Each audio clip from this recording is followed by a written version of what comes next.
Hello, everyone. Welcome back to the A to B podcast, your number one military entrepreneurship source on YouTube, TikTok, Instagram, Facebook, X, all the social media platforms. Welcome back. We've been talking for the past 45 minutes about this whole Israel and Gaza conflicts that we have going on in the world, the focus that the United States have, and we've been shifting now to some of our political conversation whenever it comes to the election. Next year is going to be election year, Barry. And lots of things are going on. You were mentioning something about Biden. Can you elaborate what you were referring to? He's not getting reelected. He with this whole Palestinian-Israeli conflict, he's losing the Muslim vote. It's over.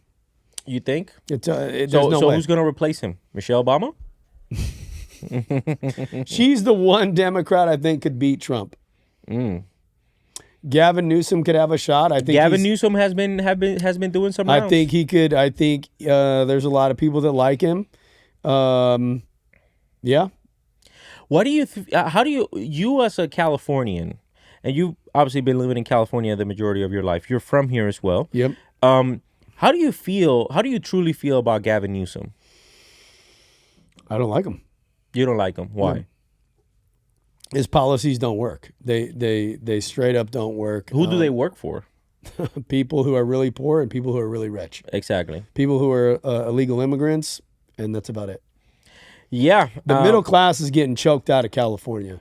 You know, and I'm not trying to sound cynical and whatever else the case is, but that's just the reality. Yeah. You know, if you're below a certain income line, life's great for you. How much income do you feel that you need to have in order for you to comfortably live here in California? Oh my gosh. You're talking like own a home. No, I'm talking about just income in general. Let's not even include real estate right now. We can touch up on the real estate. You need part. to be somewhere around 100K a year. I would say if you want to survive in California, anywhere from $80,000 to $100,000. If you really want to be doing like good to where, you know, you can go out on most weekends and live the lifestyle that pretty much, you know, people came to if you want California to be able here. to go out, if you want to be able to go to the grocery store and put anything you want in the cart, not being ridiculous, but you know, you ain't freaking penny pinching. Comfortable for your family to be comfortable. To be comfortable. Yeah. That's a lot of money. Yeah, it's 120. It's. I mean, I just filled up my gas tank before I came here, and gas was still, I don't know, $5.29 a gallon. Yeah, and it's a lot of people are leaving California to go to Texas, to go to Florida, to go to the, you know, some of these Midwest states. Yeah, and it's because they love California. But yeah, the politics here in California are really not great. That's why I'm not a fan of Gavin Newsom being elected for president. Well, like where I live in Long Beach, they just, you know, there's a guy on TikTok. He posts these videos. He's not the actual mayor of Long Beach, but that's what his page on TikTok is called. Dude, he posts some disturbing videos middle of the day, and I'm gonna do a little hot take on it in the future. Middle of the day. This is directly across the street from where I get my hair cut. Okay, this is like in the afternoon. This guy who had been to prison in I think 2014 for rape and grape, sexual assault, whatever it is, right? Got released. Okay, He's on, luckily there's like security footage on the street because this happened in broad daylight on the street. Yeah. Okay. It's a lot of y'all in Long Beach are going to know what I'm talking about. It's basically on the corner of Linden and Broadway. Okay. Tons of people. It ain't like it's like in an alley. Okay. Mm-hmm. And this girl walks by. She's dressed normally. It's like a black like dress type thing. And he sees her. She's by herself. He comes up behind her, takes his pants down, lifts her dress up, and like forces himself onto her. Damn. Obviously, she reacts kind of quick. She turns and falls on the ground. Luckily, there was an older gentleman who saw everything go down. He got up, intervened, and freaking pepper sprayed the guy. That guy, His bail was $1,000. He was back out on the street that day. That's insane. Okay. So the people don't get held accountable. You know, I've told the story how, you know, the Rite Aid half a mile from my apartment. I live in a nice neighborhood. People go in there, they ransack the place. They're beating the clerks up. Nobody does anything. They just take their phone out and record. The cop, you can call the cops if you want. They're not even going to respond. Well, how do you feel if the gun laws would change here in California to reflect more of what that is in Texas? You think that would ever happen here in California? I don't think so. No. I don't think so I don't either. think it would. I don't know if gun laws would have a lot to do with it. I just feel if people commit a crime. Yes, I think gun laws would If definitely. you commit a crime, you need to be held accountable. And there is no accountability. Well, right? I'm going to tell you this, though. If people would walk a certain different type of way, if they would know that a regular law-abiding citizen would be strapped. True. Because and concealed carry strap. Now I'm not talking about like showing it, because if I'm a crook and I have an illegal There's weapon, a lot of people here in California that have that though. And here's the thing. There's too many Not enough? Dude, there's too many bleeding hearts in California. Talk to people about this is a real story. I meant to tell you this. I freaking forgot about it. I was all sick, you know. I was laid up. He didn't even come check on me. He didn't come check. You know, you believe this guy? He could have brought me some, what is it called? Mofongo? Yeah, but some mofongo. That You know what I'm sounds, that saying? sounds I good didn't about I got nothing out there. You know what I'm saying? I had to bring it, you know, but anyways, right? I'm walking up 3rd Street one day. It's early morning, okay? Now, in Long Beach, it's at least for, you know, what I know, it's common knowledge. Early mornings are just about as dangerous as late nights, okay? You stay out of the alleys. In Long Beach, it's a city where, not everywhere, but most places, that's where they put all the trash, okay? So what do you think the homeless are doing? Yeah, they're scavenging. They're scavenging, right? And criminals are out, you name it, right? Yeah. So this lady comes up to me, okay? Now, I don't know what her, you know, this is a big woman, not like overweight. She was like tall for a woman. Yeah. She had an athletic build, had tattoos. She was looking kind of butch, all right? Haircut was short, so she was giving off some different vibes and stuff like that. Was she Hispanic, Samoan? She's white. White? Okay. She's walking her dog, and she comes up to me and she goes, hey, you know, now this person strikes me as the type of person that'll be just all the way to the left. Okay. All the way. We're talking every issue you could possibly think of, more progressive than the most progressive. Okay? That's the vibes. I have no idea. No, I didn't ask her, obviously. I don't care. Yeah. She comes up to me, very soft-spoken. Excuse me, I'm so sorry. Do you live right over here? And I was like, well, you know, my friend does. I was just walking back to my apartment. And she's like, I'm so sorry to bother you. Like, I feel so stupid. Like, I would, you know, I need your help. And I honestly, like, there's a guy, he's laying in one of the hallways of our courtyard in our apartment complex. And like, I'm scared to go in there and say anything. And like, you're not law enforcement, are you? And I was like, no. And she's like, I mean, I was going to say I would call the police, but like F the police, you know? And I'm like, okay, of course, right? Yeah. Why would you support them? Yeah. And she's like, you know, you're not law enforcement. I was like, no, I'm not, you know. And she's like, would you mind like going in there and like addressing this? Like you're a big guy, you know. And then I felt like, you know, right? But seriously, right? It's like that's the type of person who goes online and's like, oh, I don't need a man, and you know, what can a man do? And I F the cops and all these issues that are okay when you're talking about it, but when the stuff hits the fan and it's early morning and you need a freaking helping hand, boom, there she was. And I went back there and it was a guy laid up, and I addressed the issue. I was like, I just told him, I was like, hey brother, you got to get up and get out of here. There's kids that live here. You can't be here like this. You got all this. He had Was stuff. he like drugged and stuff? Yes, he had paraphernalia everywhere. There was needles, pipes. Oh, I'm talking, he had all of his belongings, you know, and just blocking this hallway that basically. That's just dangerous, man. Like you never know what those type of people are doing. Fentanyl. Like I've heard some horror stories whenever it comes to fentanyl. He was definitely high. You know? And so here's my thing. Here's what people don't realize. I have a heart for the homeless too. Yeah. But a lot of them are not. They're not in their right mind. Yeah. A lot of them don't want help. A lot of them love living on the street because they don't want to answer to nobody. I get this. I get these resources. I can get high. Whatever, I come and go as I please, but they're out there in the elements, in the sun, in the heat, in the cold, right? And they're mentally not there. Yeah. So as much as I love them, there was that story. It was about 8 or 9 months ago now. The guy in L.A., nice Hispanic guy, had an ice cream. He a paletero. He had a ice cream, but he had a van though. He didn't have wasn't doing the cart. And he loaned a homeless guy $20. That guy came back in less than 30 minutes and killed him. Probably high out of his high as a fucking kite. mind.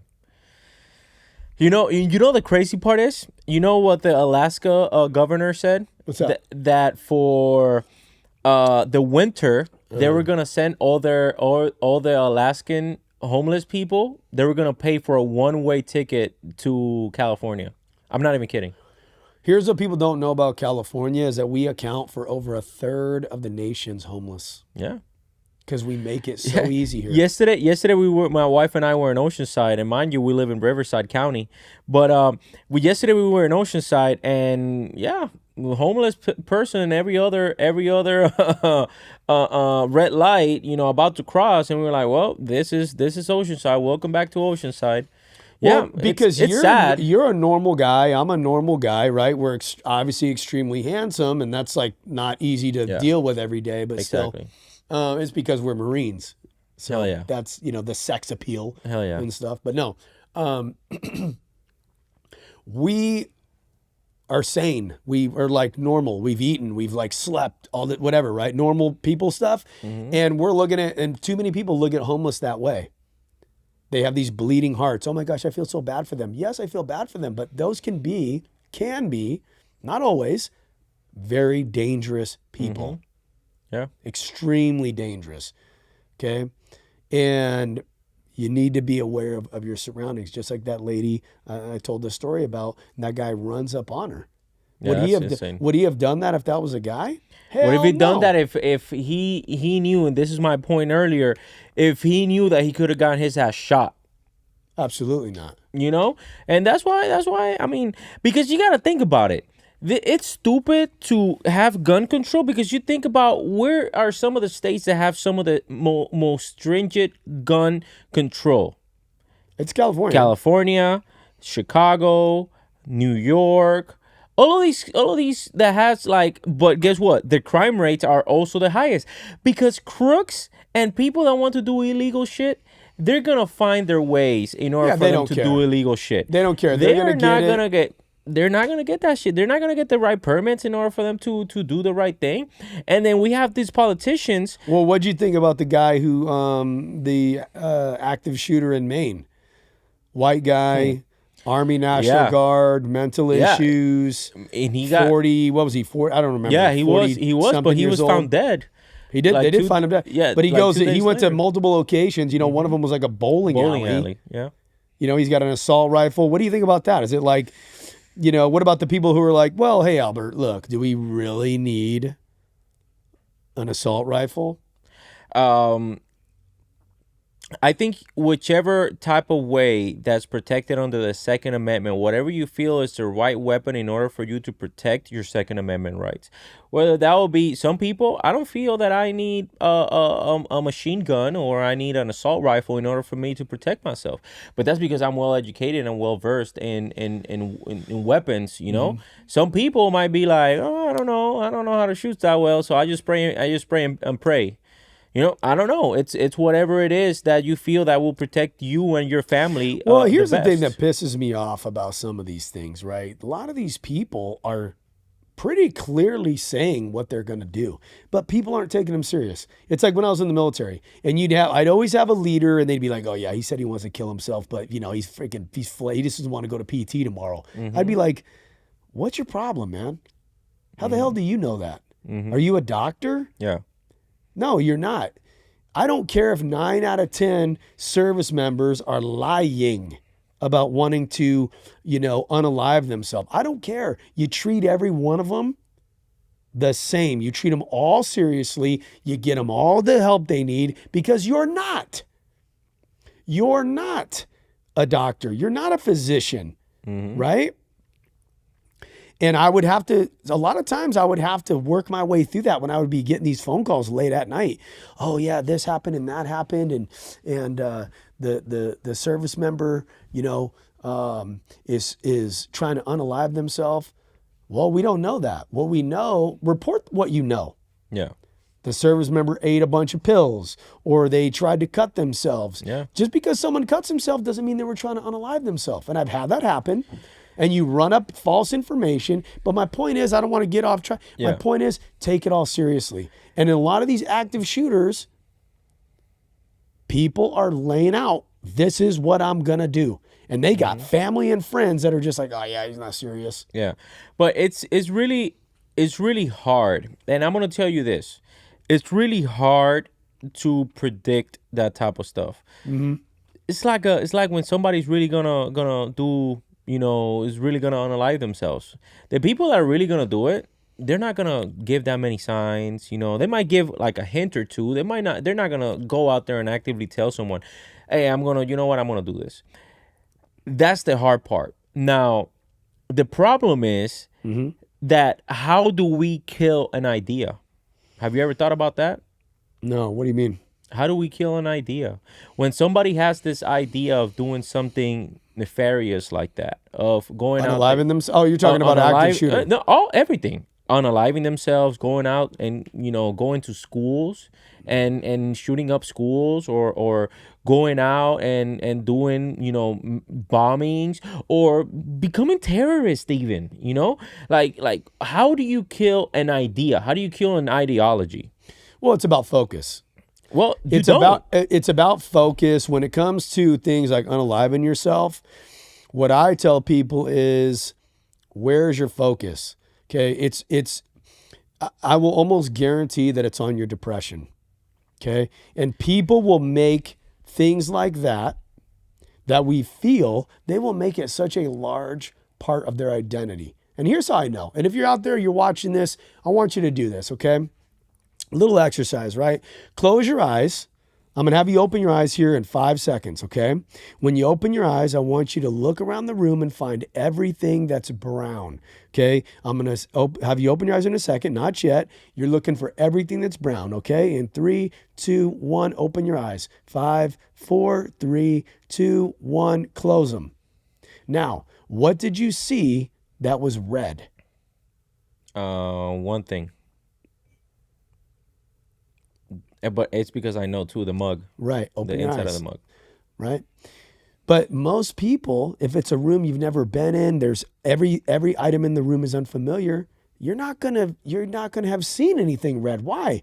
You weren't looking for anything that was red. Okay. So where you're putting what's Tony Robbins say? Exchange your expectations for appreciation. Where there is deep, genuine gratitude, appreciation, thankfulness, things like depression cannot exist. When you're depressed, why are you depressed? It didn't go your way. It didn't happen how you thought it should. You lost somebody that you thought should be here. Yeah, but it's also a sense of accountability, to be honest with you. What is? Depression, in my opinion. Some people are dying, like they have a legit condition, that scientifically causes them to be depressed. I truly believe that. Sure. But there's some people that they fall into this deep state of depression because of a lack of self-accountability.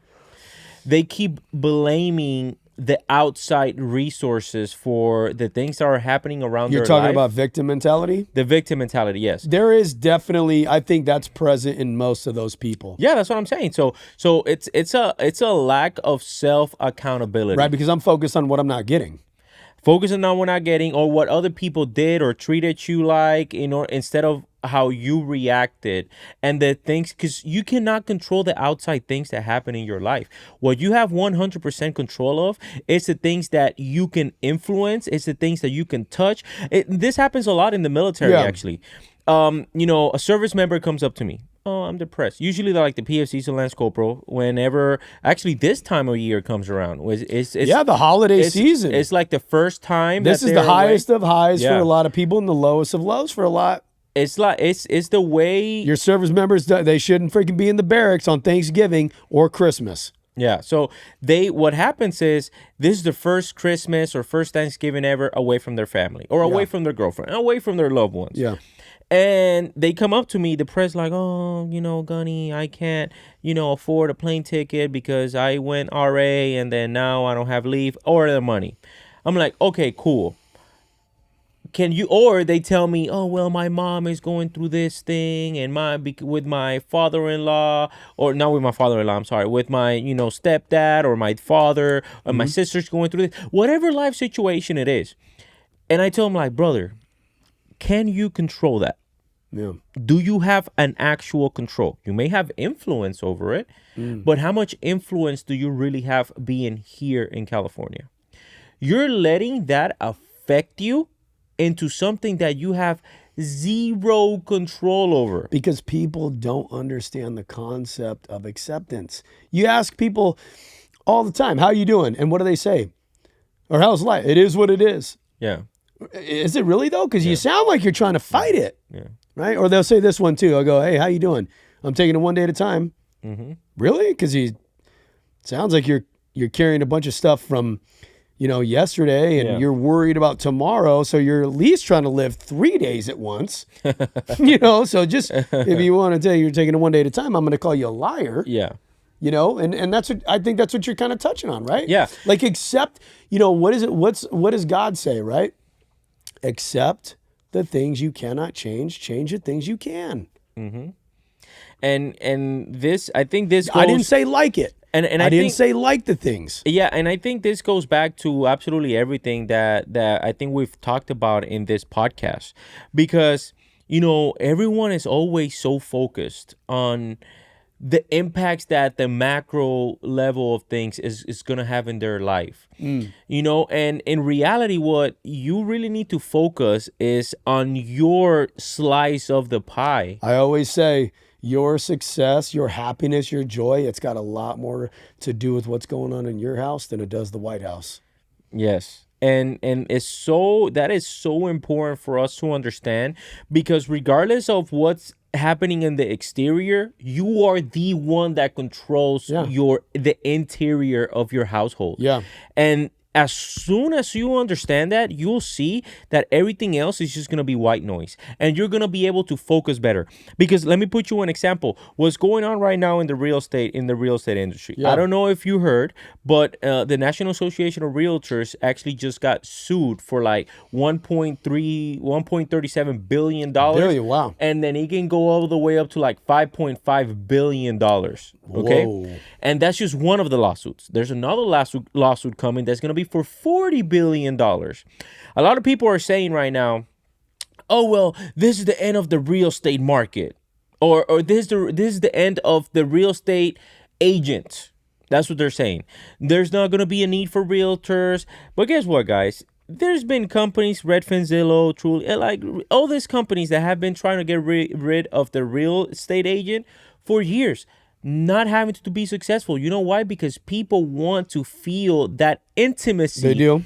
Of having somebody right next to them, okay? Now, it's not only that. The other thing that we also have to keep in very close consideration, guys, if you let it get to you, it's going to get to you. You will be out of business in the next year and a half. You're going to be out of business by 2025. But guess what? If you work your freaking ass off, don't have expectations for granted, I can guarantee you that those people that are in business right now will also be in business 2025 and above. It's like I was having this discussion in Clubhouse in one of our mentorship platforms that we have. It's called Wire Mentors. With a loan officer that was saying that, oh, well, the real estate agent is the new travel agent of 2023. I'm like, listen, No. if you let it be, it'll probably be like that for some people. The people that are not strong-willed and are going to keep having the expectation of like, well, I'm just going to keep doing business as usual and expect the same results. No, I can tell you that is not going to be the case. And that example holds true with absolutely everything that you do in your life. When life gets tough, you cannot expect to put the same amount of efforts and expect the same amount of results. Life doesn't work that way. Simply doesn't work that way. And that's when we were saying the depression sets in. That's when all these things you let the outside world have a say in your personal life.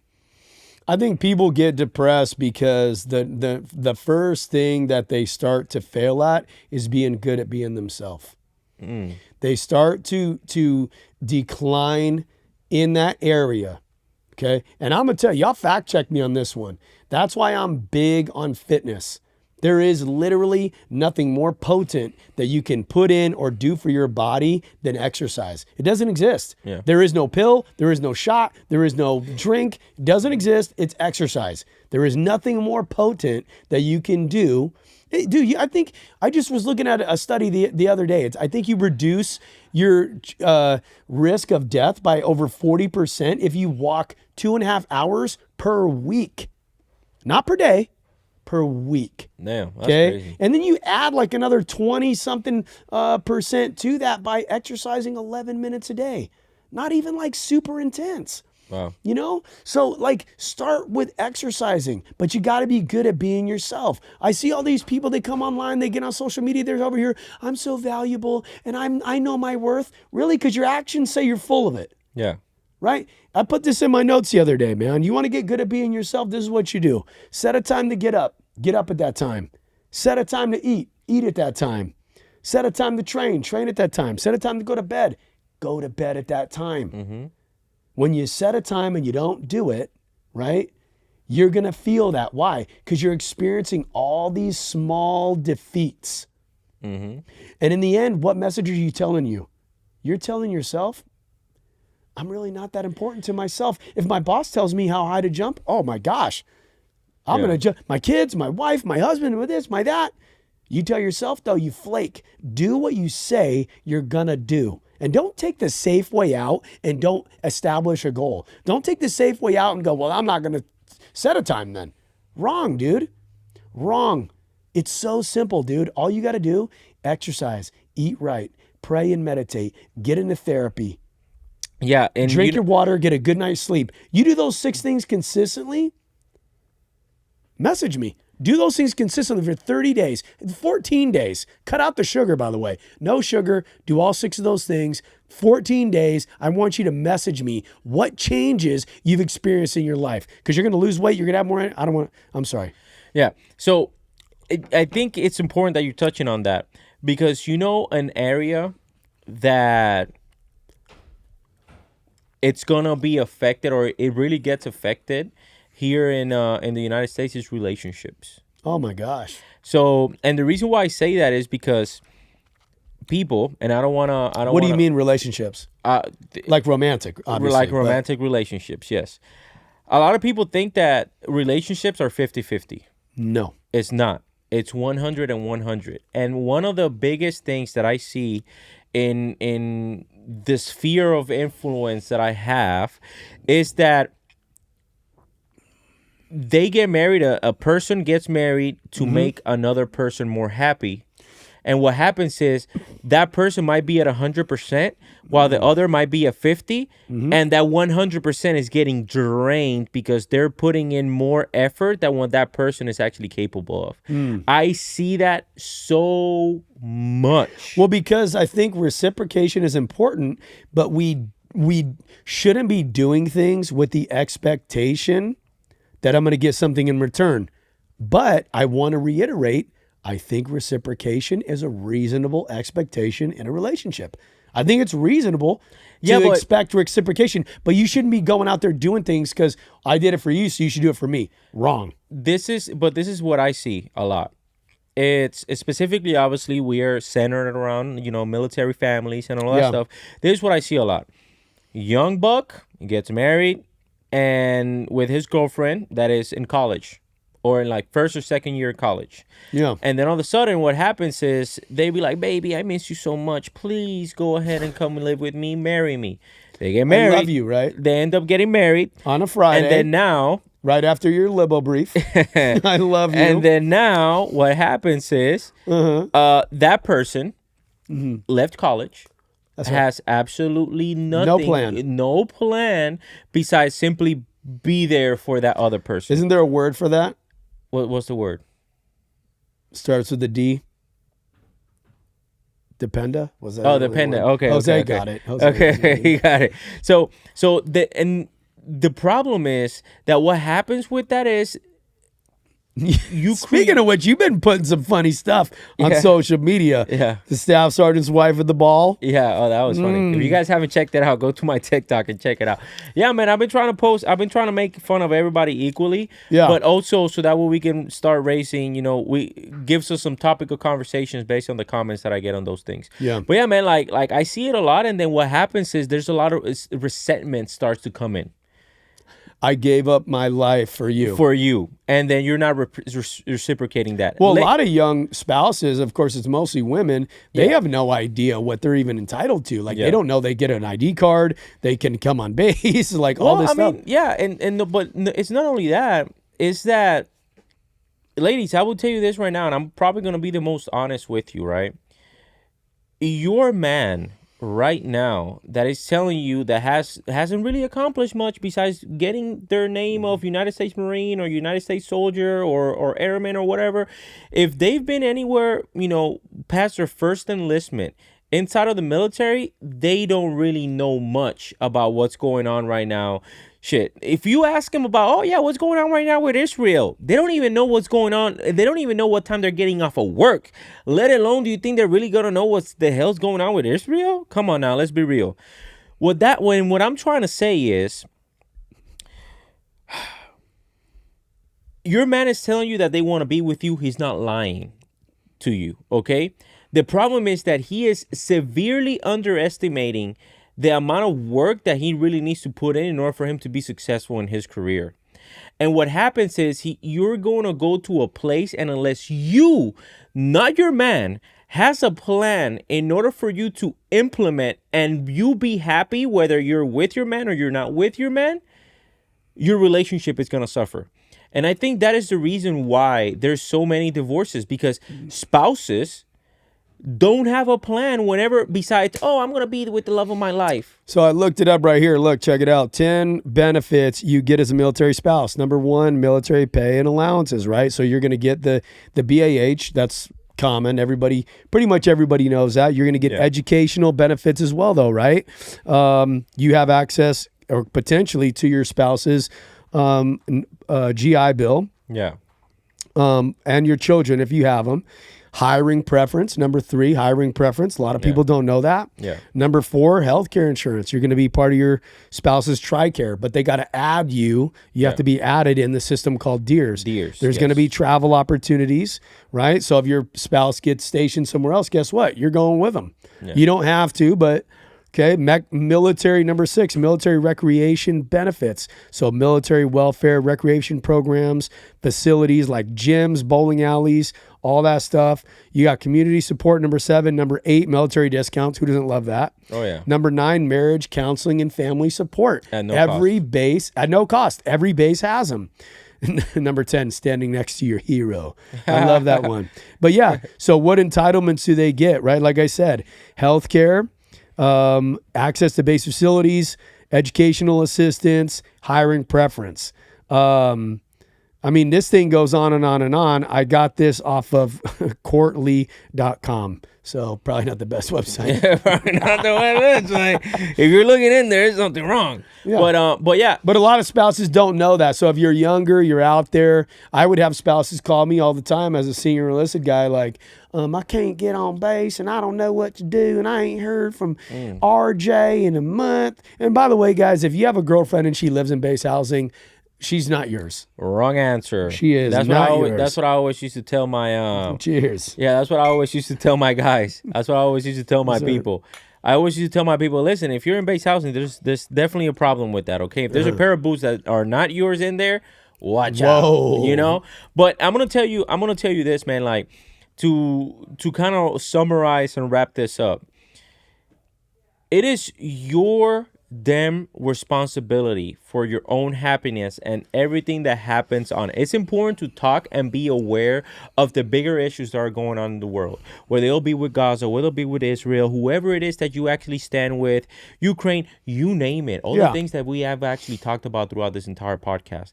However, at the end of the day, regardless of what's going on in the macro level, you as an individual are responsible for your household and your own happiness. Not even the happiness in the people that are in your same household. They are responsible for their own damn happiness. That's right. Okay? So you need to ensure that you're good so that way you can provide the best version of yourself to them. Because if not, you are going to be drained and you are not going to be the person that you feel happy with. And that is the thing that I will leave you guys with. I will leave you guys is, what type of person are you right now? And do you want to be as a person, as a human being, as a father, as a husband? And then take that and ask yourself, do I want to be the same person that I am today a year from now? 5 years from now, because we're approaching 2024, and guess what? Do you want to be the same person you are today in 2024? Barry, where can people reach you at? Instagram @bull5277, TikTok @bull52772. Click a link in the bio, schedule a call. The call is free. The change will last you forever. Now, guys, here's what I'm going to tell you. If you're looking for someone that can really empathize with your situation, that can really listen to your situation and give you the best advice, but not only give you the best advice, but to develop milestones in order for you to where you want to get, go ahead and click in the link in my bio and I will help you to get there whenever it comes to all of your real estate needs. My job is not only to ensure that you buy a home. My job is to ensure that you and your family are set up for success in the future. So with that, guys, I see you guys in the next one. Let's go.